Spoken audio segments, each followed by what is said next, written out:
Je n'ai jamais cru au surnaturel, ni aux fantômes, ni aux esprits, ni aux bruits étranges dans la nuit. Mon monde était fait de choses tangibles. La sensation solide d'un manche de hache, l'odeur des pins dans l'air de la montagne, la douleur dans mes os quand une tempête approchait. Mais tout a changé l'automne, où j'ai perdu tout ce qui faisait mon monde. Ma fille, mon unique enfant, et son mari sont morts dans une collision frontale sur une route de montagne rendue glissante par la pluie. En l'espace d'un seul crissement de métal et de verre, je me suis retrouvé soudainement seul, avec leur petite fille, un nourrisson. Juste moi, un grand-père de 61 ans, avec pour seule ressource une maigre pension, vivant dans une cabane au pied même des montagnes, là où la civilisation avait renoncé. J'étais noyé dans le chagrin et n'avais aucune idée de comment j'allais survivre, et encore moins élever un enfant. Mais quelque chose d'autre, quelque chose qui dépassait l'entendement, avait d'autres projets pour nous. Voici ce qui s'est passé. C'est par un sombre mois d'octobre qu'ils ont péri. L'accident a eu lieu dans un virage humide et dangereux, juste à la sortie de la vallée.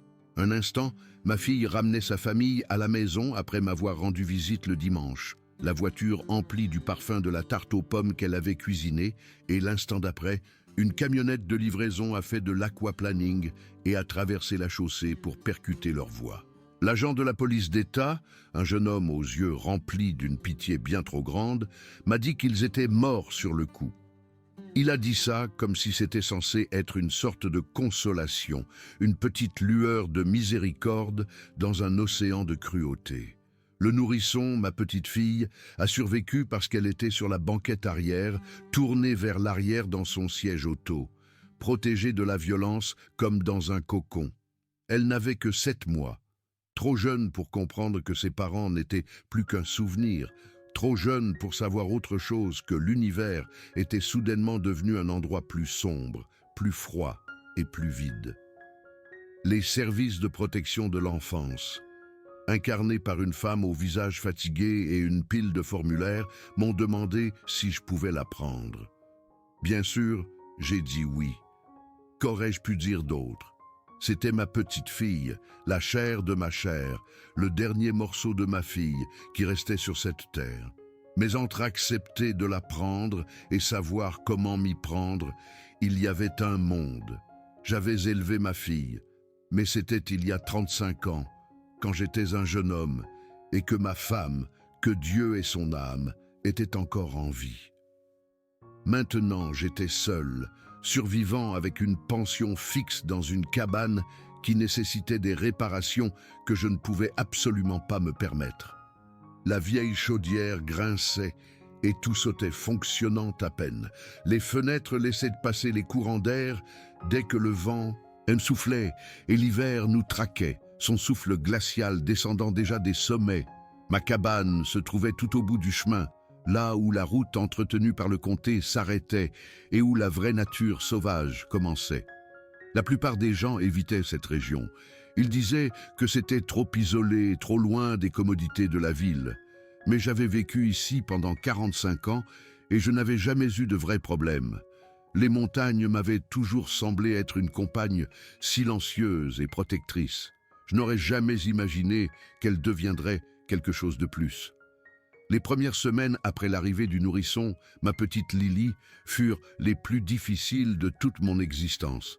Chaque nuit, après qu'elle se soit enfin endormie d'un sommeil agité, je pleurais. Assis dans mon fauteuil usé dans le noir, le silence de la cabane amplifiant mon chagrin, je pleurais ma fille, son mari, et la vie que ce parfait bébé n'aurait jamais avec ses parents.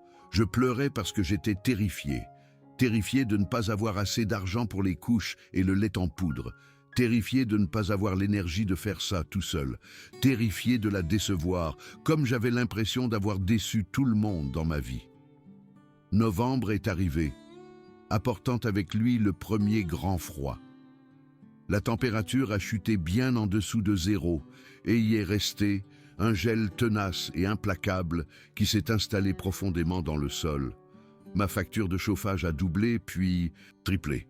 J'ai commencé à porter 4 couches de vêtements à l'intérieur de la cabane et à garder Lily enveloppée dans un cocon de couverture. Je lui donnais ses biberons, je changeais ses couches et j'essayais de la faire sourire. Mais à l'intérieur, j'étouffais. Le chagrin était un poids physique qui me détruisait de l'intérieur et la terreur de ne pas avoir assez était encore pire.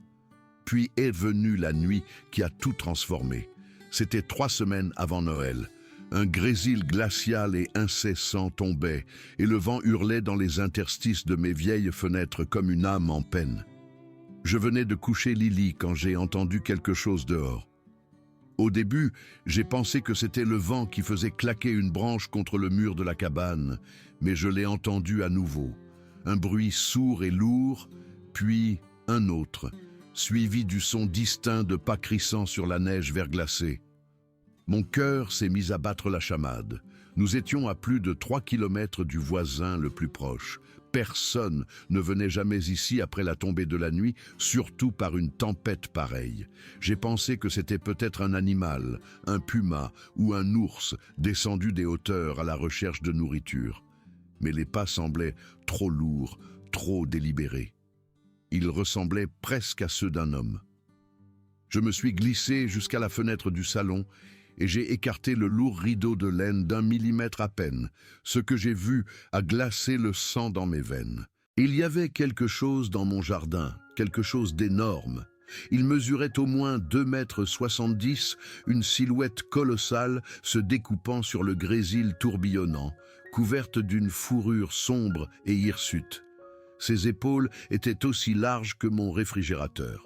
C'était un Bigfoot, debout, parfaitement immobile dans la tempête, qui fixait simplement ma cabane. Ses yeux ont capté la faible lumière de ma lampe de Porsche et l'ont réfléchie avec une lueur pâle et étrange, comme le font les yeux d'un animal la nuit. Mais ce n'était pas un animal que j'avais jamais vu ou dont j'avais entendu parler. J'ai reculé d'un bond, plaquant ma main sur ma bouche pour étouffer un cri. Mon esprit tourbillonnait, un mélange chaotique d'incrédulité et de terreur. Est-ce que j'avais des hallucinations? Étais-je si épuisé et accablé de chagrin que mon esprit me jouait des tours? Mais non, le Bigfoot était réel. Je pouvais voir le grésil se déposer sur sa fourrure emmêlée. Je pouvais voir le faible panache de sa respiration, tandis que sa poitrine se soulevait et s'abaissait. J'ai couru dans la chambre de Lily et j'ai fermé la porte aussi silencieusement que possible. Elle dormait toujours, sa petite poitrine se soulevant et s'abaissant à un rythme paisible et innocent. Je suis resté là, dans le noir, à écouter mon propre cœur tonner dans mes oreilles. Dehors, j'entendais le Bigfoot se déplacer autour de la cabane. J'ai entendu ses pas lourds le long du mur. Je l'ai entendu s'arrêter à la porte de derrière. J'ai entendu la poignée de porte cliqueter, un bruit métallique qui a envoyé une nouvelle vague de terreur à travers moi. J'ai cherché mon téléphone à tâtons pour appeler à l'aide, mais mes mains tremblaient si fort que je l'ai laissé tomber. Le temps que je le ramasse, le bruit avait cessé. Le Bigfoot était devenu silencieux. Je suis resté figé dans le noir, attendant que quelque chose se passe, que la porte s'ouvre en grand ou qu'une fenêtre se brise, mais rien ne s'est produit. Après ce qui m'a semblé une éternité, mais qui n'a probablement duré qu'une trentaine de minutes, j'ai finalement trouvé le courage de regarder à nouveau dehors. Le Bigfoot était parti. La seule preuve de sa présence était une série d'empreintes massives dans la glace, menant des bois profonds à ma cabane et en revenant. Je n'ai pas fermé l'œil de la nuit. Je suis resté assis sur une chaise à côté du berceau de Lily avec un vieux couteau de chasse sur les genoux, sursautant à chaque craquement de la cabane et à chaque hurlement du vent. Au matin, je m'étais presque convaincu que ça devait être un ours. Les ours marchent parfois sur leurs pattes arrière. Peut-être que dans le noir et le grésil, mon esprit effrayé et épuisé avait transformé un ours ordinaire en quelque chose d'impossible.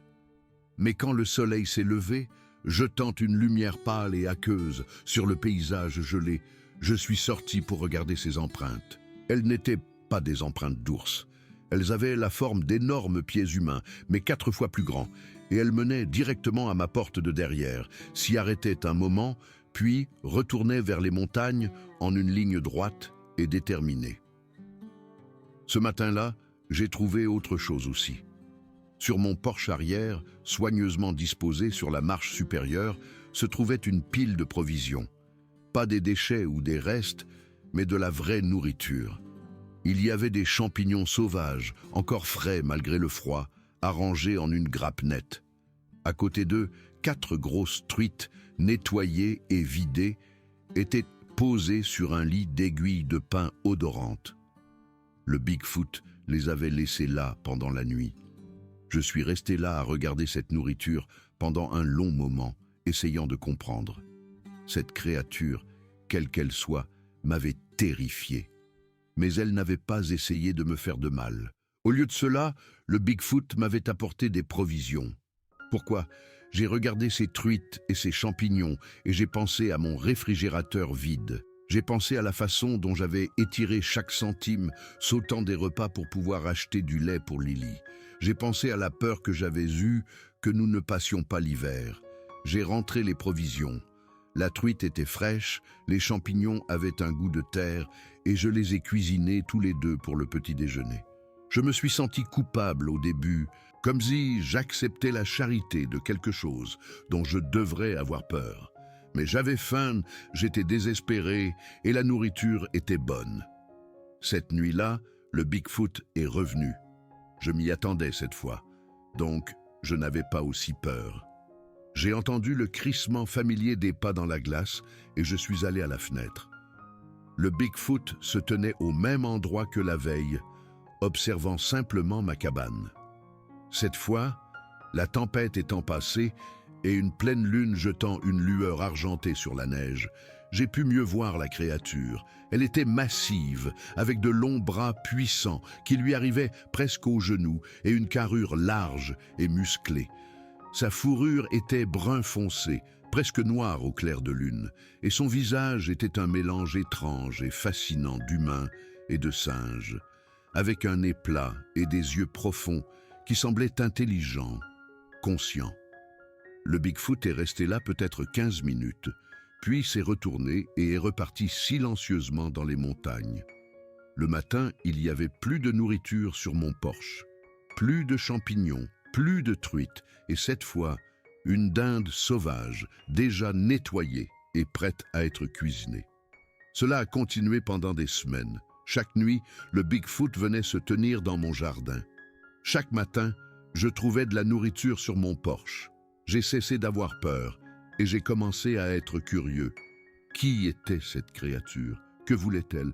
Pourquoi m'aidait-elle? J'ai commencé à laisser mes propres offrandes sur le porche. Rien de grand, juste des choses que je pensais que la créature pourrait aimer. Un pot de miel, du pain que j'avais fait, une épaisse couverture de laine que je n'utilisais plus. Chaque matin, mes offrandes avaient disparu et il y avait de la nouvelle nourriture à leur place. C'est devenu une routine silencieuse, un étrange échange tacite entre nous. Je déposais quelque chose et le Bigfoot le prenait et laissait autre chose. Nous communiquions sans mots, construisant une relation basée sur des dons et des gestes. Ma petite fille grandissait pendant ce temps. Lily rampait maintenant, se hissant sur les meubles, faisant ces joyeux sons de bébé qui ressemblent presque à des mots. Elle avait les yeux de ma fille, cette même intelligence vive, cette même curiosité sans fin pour tout. La voir grandir était à la fois douloureux et magnifique.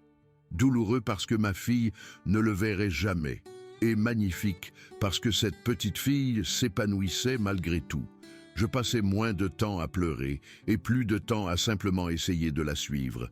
Les bébés ne se soucient pas de votre tristesse. Ils ont besoin d'être nourris, changés, divertis et aimés. Elle me tirait vers l'avant alors que tout ce que je voulais, c'était m'effondrer dans mon chagrin. Elle me donnait une raison de continuer quand je n'en avais aucune. Et le Bigfoot nous maintenait en vie. Sans la nourriture que la créature apportait, je ne sais pas ce qui serait arrivé. Ma pension couvrait à peine la facture de chauffage et les impôts fonciers. Il ne restait rien pour les courses. Mais chaque matin, il y avait de la nourriture sur mon porche. du poisson, du gibier et des plantes sauvages. Plus qu'assez pour nous nourrir. J'ai appris à préparer des choses que je n'avais jamais cuisinées auparavant. J'ai appris quelles plantes sauvages étaient comestibles et lesquelles ne l'étaient pas. J'ai appris à conserver la nourriture pour les temps de vaches maigres, à fumer la viande et à sécher les herbes. Le Bigfoot m'apprenait à survivre d'une manière que je n'avais jamais eu à connaître. Puis l'hiver est arrivé en force. La neige a commencé à tomber en décembre et ne s'est arrêtée qu'en mars. Nous étions ensevelis sous plusieurs mètres de neige. La route vers la vallée était impraticable pendant des semaines. Le facteur ne pouvait pas passer. Le livreur de propane ne pouvait pas passer. Nous étions complètement coupés du monde, mais nous n'étions pas seuls. Chaque matin, je me réveillais pour découvrir que quelqu'un avait déblayé un chemin de ma porte au bûcher. Chaque matin, il y avait du bois de chauffage frais empilé proprement sur le porche. Chaque matin, il y avait de la nourriture. Le Bigfoot prenait soin de nous, s'assurant que nous avions tout ce dont nous avions besoin pour survivre à l'hiver brutal. Je n'ai jamais vu la créature pendant la journée. Elle ne venait que la nuit, mais je pouvais sentir sa présence, une énergie constante et vigilante à la lisière des arbres. Parfois, je regardais par la fenêtre et je voyais un mouvement dans l'ombre. Parfois, j'entendais des branches craquer sous un poids énorme. Parfois, je trouvais des traces massives dans la neige menant jusqu'à mes fenêtres, comme si le Bigfoot s'était tenu là, à nous regarder à l'intérieur. J'aurais dû être effrayé par ça, mais je ne l'étais pas. La créature s'était avérée être un protecteur, pas une menace. Elle veillait sur nous, s'assurant que nous étions en sécurité. Et dans cet hiver brutal, alors que nous étions si isolés et vulnérables, cette protection signifiait tout pour nous. Une nuit de janvier, pendant le pire blizzard que j'ai jamais vu, quelque chose s'est produit qui a complètement changé ma perception du Bigfoot. Le vent était si violent que j'avais peur que ma petite cabane ne s'effondre. La température était tombée à moins 30 degrés. Lily pleurait parce qu'elle avait froid, malgré toutes les couvertures dans lesquelles je l'avais enveloppée. Le feu dans le poêle à bois rugissait, mais il ne pouvait pas lutter contre le froid glacial qui s'infiltrait à travers les murs. J'étais sincèrement terrifié à l'idée que nous ne survivions pas à la nuit. Puis j'ai entendu quelque chose sur le toit, des pas lourds se déplaçant avec précaution sur les bardeaux. Le Bigfoot était là-haut, en train de faire quelque chose. J'ai entendu des bruits de grattement, des bruits sourds, puis tout est devenu silencieux. Quand le matin est arrivé et que la tempête s'est enfin calmée, je suis sorti pour voir ce qui s'était passé. Le Bigfoot avait recouvert tout mon toit d'une épaisse couche de branches de pin, créant une couche d'isolation qui emprisonnait la chaleur à l'intérieur. La créature avait également entassé de la neige tout autour de la base de la cabane, créant un brise-vent naturel qui bloquait le plus gros du froid. Cette nuit-là, notre cabane avait été plus chaude qu'elle ne l'avait été depuis des semaines. Le Bigfoot nous avait littéralement sauvé la vie. Après cette nuit, j'ai commencé à parler à la créature. Je savais qu'elle était là, dans l'obscurité, à observer et à écouter. Alors, je me tenais sur mon porche et je parlais dans la nuit, racontant au Bigfoot ma journée, les progrès de Lily, mes peurs et mes espoirs. Je ne savais pas si la créature comprenait mes mots, mais j'avais besoin de reconnaître ce qu'elle faisait pour nous. J'avais besoin d'exprimer ma gratitude. Et parfois, juste parfois, j'entendais une réponse. Pas des mots, mais des sons. Un grondement sourd venu du plus profond des montagnes. Une branche se brisant à un rythme spécifique, une série de coups sur un arbre lointain. Le Bigfoot communiquait en retour, à sa manière. Nous étions en train de construire une relation, la créature et moi. Pas une relation humaine, mais quelque chose d'autre. Quelque chose de primal, d'honnête et basé sur un soin mutuel. Le Bigfoot nous protégeait et subvenait à nos besoins. Je reconnaissais la créature et la traitais avec respect. C'était notre lien. Le printemps a fini par arriver, comme toujours. La neige a fondu et la route vers la vallée s'est rouverte. Les gens pouvaient à nouveau passer. Le facteur, le livreur de propane, les voisins qui venaient nous voir si nous avions survécu. Ils étaient étonnés que nous ayons traversé un hiver aussi brutal tout seuls. Ils m'ont demandé comment j'avais fait, un vieil homme avec un nourrisson dans une cabane isolée. J'ai juste souri et dit qu'on avait eu de la chance. Je ne leur ai pas parlé du Bigfoot. Je savais instinctivement que cette créature devait rester un secret. Si les gens l'apprenaient, ils viendraient la chercher. Des chasseurs, des scientifiques et des curieux. Ils envahiraient ces montagnes et détruiraient la paix dont le Bigfoot avait besoin pour survivre. Alors, je me suis tu. Ma petite fille avait 1 an maintenant. Elle faisait ses premiers pas chancelants, disait ses premiers mots. Elle était en bonne santé et heureuse, malgré les épreuves que nous avions endurées. Et elle connaissait le Bigfoot. Elle l'avait vu à travers les fenêtres suffisamment de fois pour le reconnaître. Quand la créature apparaissait à la lisière des arbres le soir, elle pointait son petit doigt potelé et poussait un cri excité. Elle n'avait pas peur. Le Bigfoot faisait simplement partie de son monde, aussi normal pour elle que les montagnes ou les arbres. Le Bigfoot a continué à nous rendre visite tout au long du printemps et de l'été. Le schéma était différent maintenant. La créature ne venait plus tous les soirs et ne laissait pas toujours de la nourriture. Nous avions d'autres sources maintenant que la route était ouverte. Mais le Bigfoot veillait toujours sur nous régulièrement, s'assurait toujours que nous étions en sécurité. Parfois, je trouvais des cadeaux qui n'étaient pas de la nourriture. De belles pierres lisses disposées en motifs, des plumes d'oiseaux rares. Une fois, une figurine en bois sculptée qui ressemblait presque à un jouet. Je l'ai donnée à Lily, et c'est devenu son objet préféré. Elle l'emportait partout, un lien tangible avec son gardien silencieux. Au fil des mois, j'en ai appris davantage sur la créature par l'observation. J'ai appris qu'elle était intelligente, bien plus intelligente que n'importe quel animal que j'avais jamais rencontré. Le Bigfoot comprenait la cause et l'effet. Il comprenait nos besoins et les anticipait. J'ai aussi appris qu'il était patient, d'une force incroyable et incroyablement doux.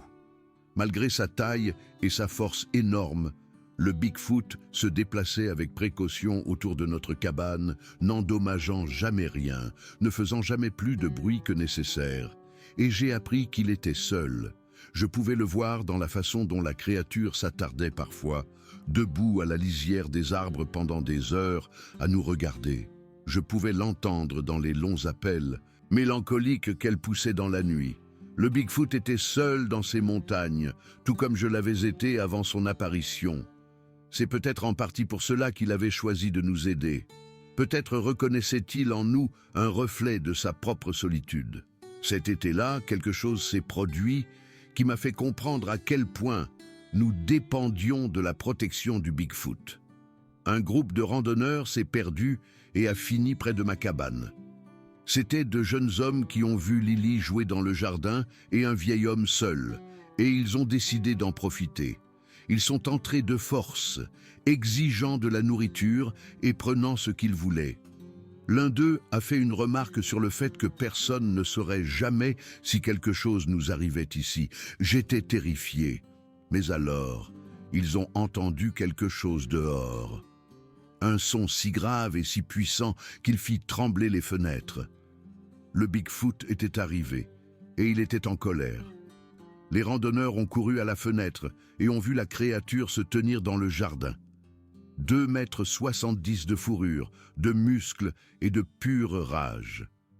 Le Bigfoot a rugi à nouveau et a fait un pas vers la cabane. Ces jeunes hommes ont couru comme je n'avais jamais vu personne courir auparavant. Le Bigfoot les a regardés partir, puis il s'est tourné pour me regarder à travers la fenêtre. J'ai hoché la tête vers la créature, un geste de remerciement.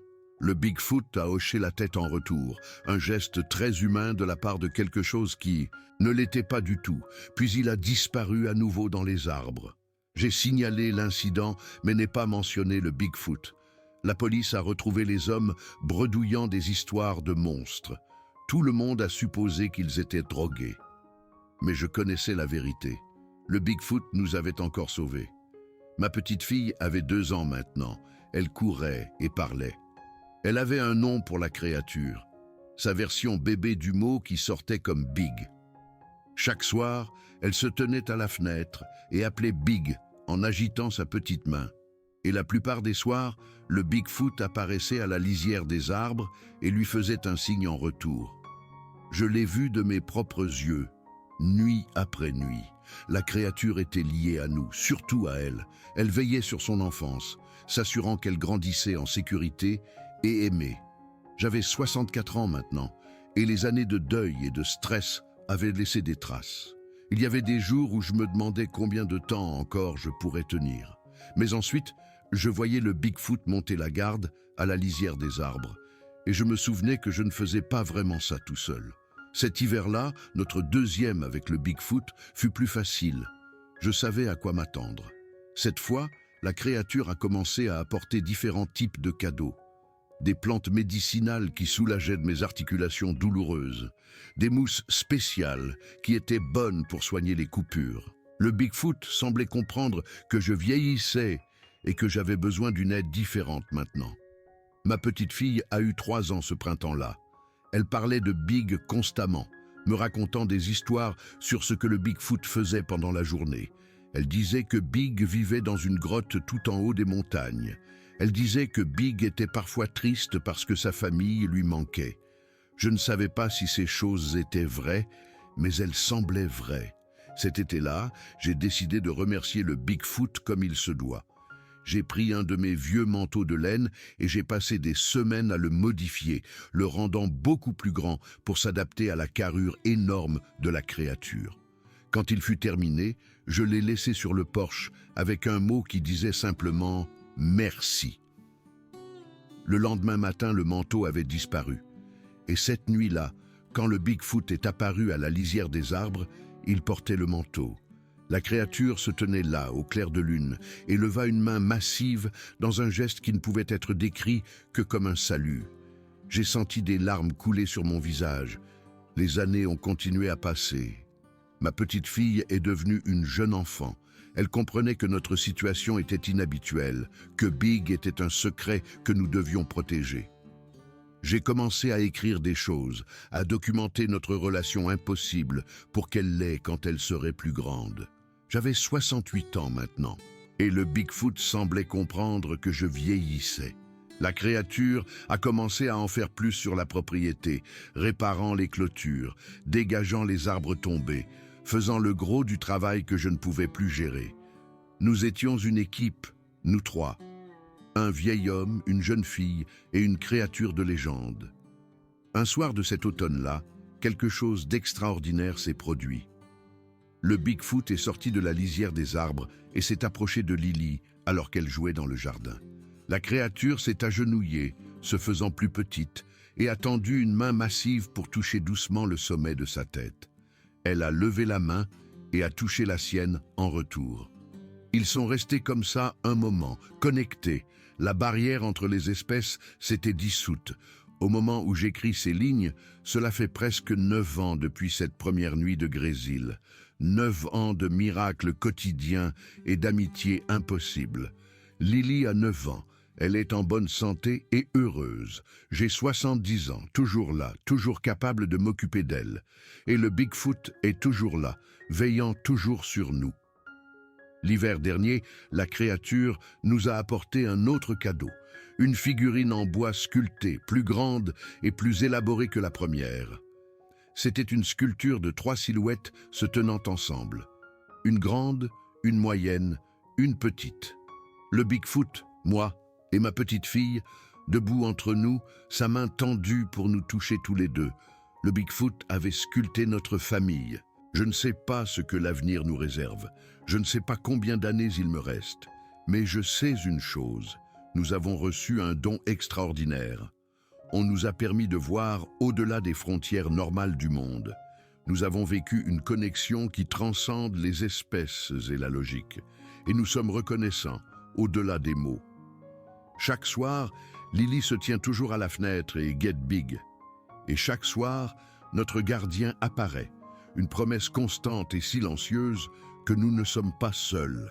C'est notre histoire, notre vérité, le miracle qui nous a sauvés.